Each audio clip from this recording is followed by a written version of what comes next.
And the other organizers for giving me a chance to speak. Thank you very much. Hello everyone. Thank you for allowing me a chance to speak to you today. My name is Justin Long, and I'm going to start this speech with a Mark Twain quote. Patriotism is loving your country all the time, and your government only when it deserves it. Trust is earned. It is not given freely, and cannot be demanded by someone. The general distrust of our government and other institutions have never been greater, and for good reason. Why would we trust an agency that has abused and pillaged its own people for the past 200 years? This is not an exaggeration. We have the documented evidence to prove what I am saying. Trusting the government in these times is akin to a battered wife who chooses to stay with her abusive spouse, despite the fact that she knows she is being lied to, cheated on, used, abused, and gaslighted on a regular basis. Yet she stays. This is called Stockholm Syndrome, when the victim is so mentally conditioned that they defend the very people who are oppressing them. This is us as a people. Our society is suffering Stockholm Syndrome caused by an ongoing abusive relationship with our government. Our society depends on a social contract that most of us have seemed to have forgotten. We are governed by consent. The government, the military, the police, and other institutions are there to serve us. They are public servants. They work for us. We are the boss.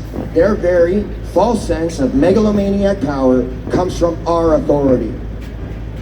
I happen to know a little bit about contracts and law, and let me tell you that fraud negates all, meaning all this wealth that the elites, the real rulers of the world, the ones who use our politicians as puppets to their agendas, the Rothschilds, the Rockefellers, the DuPonts, the royal family of Windsor, all their combined wealth are considered proceeds of crime. And once lawfully convicted, their assets can be seized by us. They made their fortune through selling drugs, international slavery, fraud, and deceit. Klaus Schwab, who once stated that we are destined to own nothing and that we will be happy about it, and is also a descendant of the Rothschild bloodline himself. Strange that the family and group of corrupted, greedy bankers that have seized complete control over our banking system are now actively working to collapse that same banking system around us. International bankers are using fraud and deception to quite literally print money out of thin air. If I were to do that, it would be called counterfeit. We are financially funding our own enslavement, not just through taxes, but through inflation as well, which is the worst tax, because it is a hidden tax. For every dollar printed out of debt, the dollars we have in circulation become worth less and less.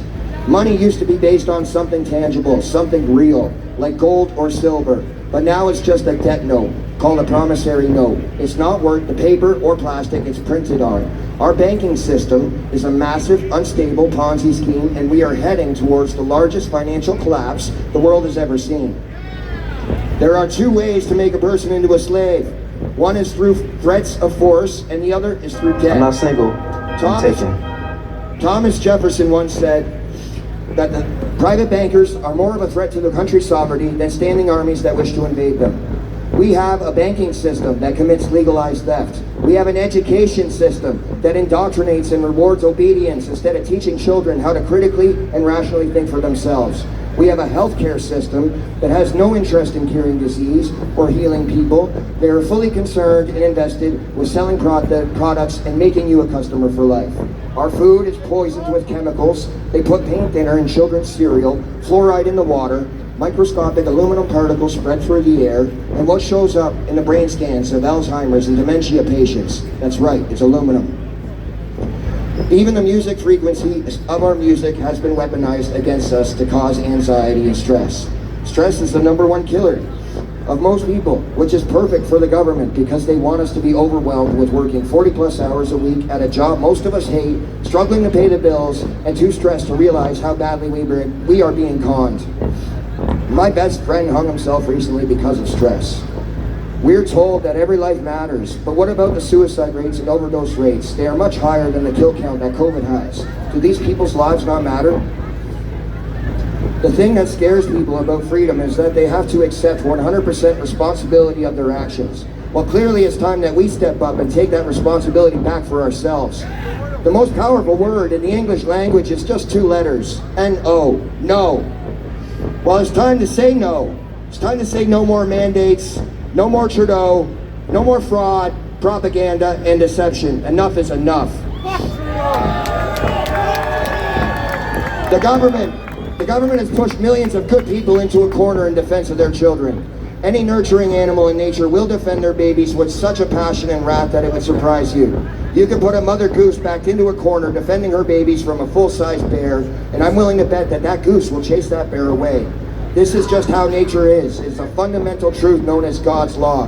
I will defend my child from any threat that comes his way. I am that mother goose. And what does a goose say when it is threatened? Why, it honks, of course. And the honking will continue until our freedoms are restored. And let our honking serve as a warning not to tread on us. Repeat after me. I am a sovereign being.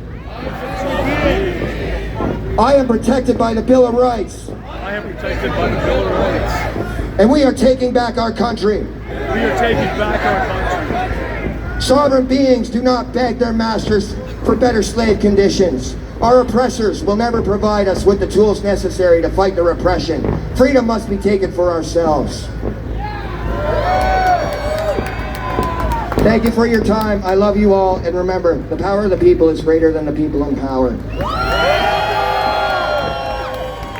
I do have an extended version of the speech I will play later at the War Memorial at 5:30, if you guys would like to hear it. Thank you.